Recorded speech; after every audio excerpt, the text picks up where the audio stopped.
የሚቀጥለው ኢንቨስተር የተቃጠለች ከተማ ያያየ ምን አይነት ሞራል ኖሮት ኢንቨስት ያደርጋል? ማንንም ኢትዮጵያን ሊያስተዳድር ይችላል ወደ ስልጣን ላይ መጥቶ ሰው ይቀያየራል እንጂ ስልጣን ላይ ህዝቡ እዛው ነው።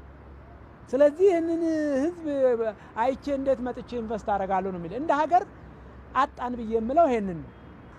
ሞራል ይናካል። ከሻሸመኔ ቢጀምርልሽ ሻሸመኔ ኦልሞስት አብዛኛው ከተማ የወደመበት ነው። ከዛ ውስጥ አንዱ ከወደመባቸው የኛ ሆቴል ነው። ኦልሞስት ሙሉ በሙሉ በሚባል ሁኔታ እሱ በቃ ወድሟል። በጣም ብዙ ነገር የለፋንበት ቤት ነበር። እሱ ቤት ሆቴል ነው።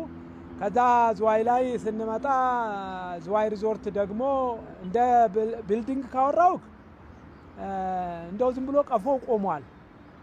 አብዛኛው ግን ቢልዲንጉ መስተዋቶቹ ምናምኖቹ ረግፈዋል።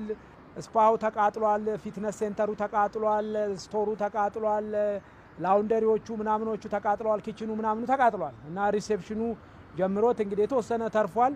ከዛ ውስጥ እንግዲህ ምንድነው እቃዎቹ በሙሉ በአብዛኛው በሚባል ሁኔታ ተሰርቀው ተወስደዋል፣ ተዘርፈዋል። እስከ 290 እና እስከ 280 ሚሊዮን የሚደርስ ዳሜጅ ደርሶበታል በሁለቱ ሆቴል። ያው የሻሸመኔን ሆቴል ምንሰራው ከሆነ እንደገና ቢልዲንጉን ከመሬት ጀምረን ቆፍረን ነው ምንሰራው። የዝዋይን እንኳን ማደስ ይቻላል።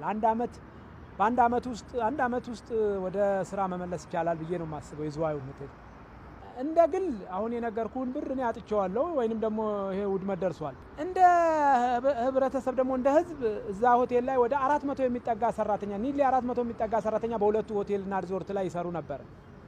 እነሱ ከስራ ውጪ ሆነዋል። እነዚህ ሰዎች ደግሞ እድሜ ልካቸውን ቤተሰባቸውን የሚያስተዳድሩበት፣ ልጆቻቸውን የሚያስተዳድጉበት፣ እናት አባታቸውን የሚጦሩበት፣ ራሳቸውን የሚስተዳደሩበት ቤት ነው ወደመ።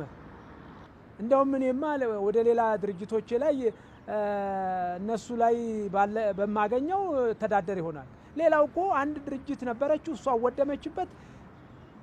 በአንድ ቀን ከእንትን ወደ ድህነት ነው የገባው። መቼስ ሰው ልጅ ቢፈቅድ ፈጣሪ ይሄንን ይፈቅደዋል ብዬ አላስብም። ሁሉም የሚለኝ እኛ ነን የከሰርነው፣ እኛ ነን ያጣነው፣ እኛ ነን የተቃጠለብን ካንተ በላይ። መንግስት ቶሎ መልስ እንዲሰጥ እኛ ምን ፈልጋለን እየተነጋገርን ነው። ቶሎ መልስ ስጡ። ቶሎ መልስ መንግስት ከሰጠ ወደ ስራ ተገብቶ ታድሶ ሰራተኞችን መልሳቸዋለን። ይሄንን እንደዚህ ድርጊት የፈጸሙ ሰዎች ፍትህና ወደ ህግ መምጣት አለባቸው። የጧት ማታ መፋገተው ወደ 3000 ሰራተኛ ደረሱ።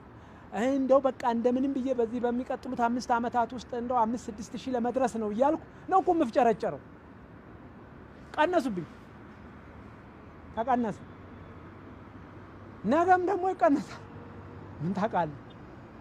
አሁን አዳማ ላይ ለመክፈት ያው ሰሞኑን እንትን እያልን ሌላ ለአዳዲስ 300 ሰራተኛ ስራ እንደመፍጠር አሁን የነዛን እዚህ አመጥተን ከተጠቀምን ምንድነው